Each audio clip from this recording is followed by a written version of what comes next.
drummers, welcome back to Tim Conley Drums. Today I want to tell you guys why I left the Toronto music scene. My last video talked about how there's no money in the Ontario music scene, and Toronto is definitely part of that, a huge part of that. So I just wanted to explain by laying out what happens over a 12-hour period leading up and through a gig. So what I'm going to do is I'm going to tell you, for those of you that don't know, that have never done this before, never played in a band, there's about a 12-hour period for a gig. So you get paid $125 for 12 hours. It's not very much money. Now let me take you through the whole scenario of why I quit. First of all, it starts off with loading your gear into a vehicle of some kind, and you've got to travel to the venue. Now, roughly 2 hours to get to where I'm probably going to be playing at in Toronto, roughly 2 hours to get there. Partially because I live an hour away, I got to struggle through the traffic to get to the venue. Then when I get to the venue, a massive hassle of having to unload all the gear out of your vehicle into the venue, and there's no load-in area. You have to go through front load-in, which is brutal. If the venue occasionally is a pro venue that has bands all the time and they have a load-in area, that part of it's a little bit better. So that leads us up to about, say you leave at 4 o'clock in the afternoon. We're at 6 by the time we get there and we get unloaded. It's about 6:30. And you've got to get your way through the patrons that are in the club already, because it's not a staged venue necessarily. Meaning that you don't open the door and boom, you load all your gear right onto the stage. That's a dream. Some venues do have that, but not very many. So after you get all your gear in, you struggle through the people that are eating dinner in the restaurant or having a few drinks in the bar or whatever. You get your gear on stage. It takes you usually a couple hours to get set up, PA, sound check. Most bands don't have a sound guy. That's an extra cost. And I'm talking about bar scene here, okay? Not pro theater gigs or pro ticketed venue gigs. I'm specifically talking about bar type venues. So after you get that all done, you're looking at, I don't know, say 8:30. So you get a little break. You start at 9, you work till 2. 3 45-minute sets is the standard, and you're taking breaks after each one of your sets. Now, you gotta remember that each time you take a break, you usually walk into the crowd area. There's always drunken, stupid idiots that are going to confront you about how some goofy story, their cousin stepped on Neil Foot's toe one time in a restaurant, or whatever the story is, something stupid. And then anyways, you get yourself back on stage and you play. And the playing part is, there's no complaining about that. I enjoy the playing part. It's all the stuff leading up to and around the playing. And there's no roadies. Nobody is setting up and checking your gear, none of that stuff. You're all on your own for all these types of shows, which is fine. I don't expect that. I have had roadies in the past. They're amazing. And if any of my previous roadies are watching me now, man, I miss you guys. Anyways, finally the show is done at 2 a.m. If you're lucky and the crowd really enjoyed the show, you're going to be on there an extra 15 minutes doing a couple of encore tunes. Taking a bow, doing an encore. That's awesome. That part of it's fun as well. But you get off the stage at 2:15. By the time you deal with the people that want to come and talk to you, which is fine. I have no problem dealing with people talking to me, except for the drunks and the negative people.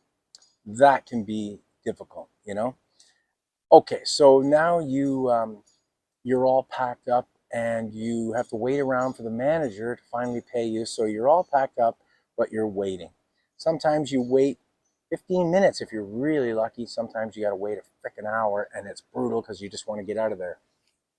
So you finally get your money, you're paid, you're out the door. The drive home is nowhere nearly as bad as the drive to because you don't have to deal with nearly as much traffic. So the drive home is actually not too bad, but you're tired. So you get home, it's 4 in the morning.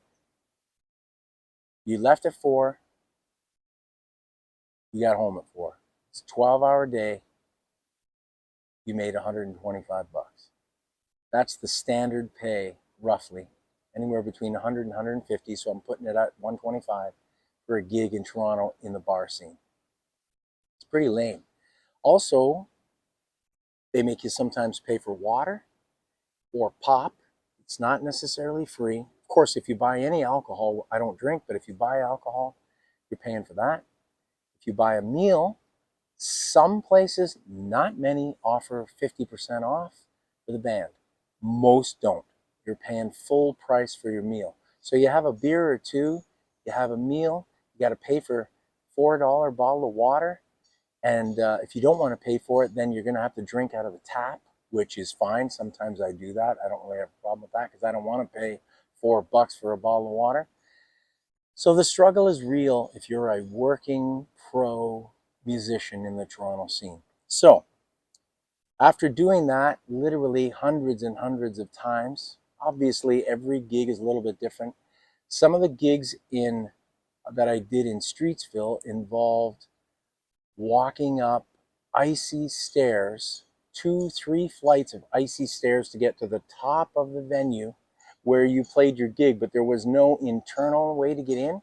So in Canada here, middle of winter, icy stairs, minus 20 outside, lugging gear up these metal stairs to get into the venue.